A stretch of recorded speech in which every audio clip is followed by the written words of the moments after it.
संडासच्या जागी वेदना का होतात? हा प्रश्नही खूप लोक आपल्याला विचारत असतात. तर लक्षात ठेवा, संडासच्या जागी वेदना ह्या संडास कडक झाली, पाणी तुम्ही कमी पिलं, की संडास कडक होते आणि कडक झालेली संडास त्या जागेतनं बाहेर पडताना त्या जागेला एक व्रण तयार करते, ती फाडते. ती फाटल्यामुळे तिथे एक जखम तयार होते, त्याला आपण फिशर म्हणतो.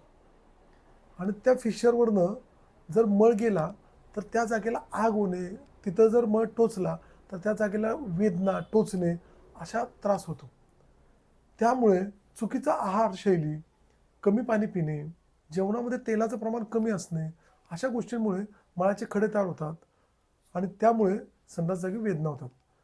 त्यामुळे अशा जर वेदना होत असतील, तर नक्की आपल्या जवळील आयुर्वेदिक तज्ञांचा सल्ला नक्की घ्या आणि तुमच्या कुठल्या मित्राला असा त्रास असेल, तर त्याला हा व्हिडिओ नक्की शेअर करा.